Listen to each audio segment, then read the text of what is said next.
ఇంద్రధనస్సు 7 వరాలు ఈ రోజు ప్రకటిస్తున్నా. భవిష్యత్తులో కూడా మీకు అండగా ఉంటా. ఒకటి, అందరికీ దివ్యాంగులందరికీ ఉచిత ప్రయాణ సౌకర్యం ఏర్పాటు చేస్తున్నాం. మీలో కూడా ఆత్మవిశ్వాసం పెంచడానికి అన్ని స్థానిక సంస్థల్లో మీరు గెలిస్తే ఒకరుంటారు. ఒకవేళ గెలవలేకపోతే ఎక్సెప్షియోగా ప్రతి ఒక్క బాడీలో మిమ్మల్ని పెట్టే బాధ్యత తీసుకొస్తాం. మూడోది, దివ్యాంగులకు ఆర్థిక సబ్సిడీ పునరుద్ధరణ. ఎస్సీ, ఎస్టీ, బీసీ, మైనారిటీకి ఇచ్చినట్టే మీకు కూడా ఈ కార్యక్రమాన్ని పునరుద్ధరిస్తాం. దీనికి ఒక 19 కోట్లు అవుతుంది. పర్వాలేదు, మీకు అండగా నేనుంటానని చెప్పి మీకు తెలియజేస్తున్నా. క్రీడల్లో పూర్తి స్థాయి భాగస్వామ్యం.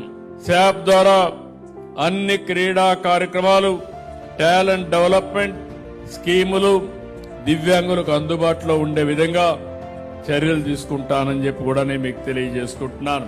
ఐదోది, మీరు ఎక్కడ టిట్కోలా గాని ఎక్కడ ఇండ్లు ఇచ్చినా గ్రౌండ్ ఫ్లోర్ లోనే మీకు ఇల్లు ఇచ్చే ఏర్పాటు చేస్తామని మీ అందరికీ హామీ ఇస్తున్నాను. ఇంకో పక్క 6, వినికిడి లోపం ఉన్న వారికి డిగ్రీ కళాశాల బాపట్ల ప్రభుత్వ పాఠశాల ఉంది.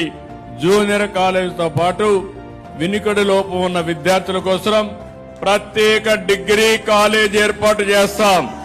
ఇంకొక పక్క రెసిడెన్షియల్ విద్యార్థులకి పెన్షన్ మీరు ఎక్కడుంటే అక్కడే డిస్ట్రిబ్యూట్ చేసే ఏర్పాటు, కాలేజీలో ఉంటే కాలేజీలో, హాస్టల్లో ఉంటే హాస్టల్లో మీ పెన్షన్ ఇచ్చే ఏర్పాటు చేస్తామని చెప్పి కూడా మీకు తెలియజేస్తున్నా.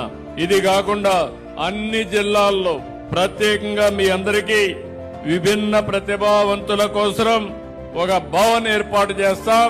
పేరు కూడా విభిన్న ప్రతిభావంతుల భవన్ గా పెట్టి మీరు అక్కడ ఏ కార్యక్రమం చేయాలన్నా చేసేట్టుగా చేస్తామని చెప్పి కూడా మీకు తెలియజేస్తున్నా.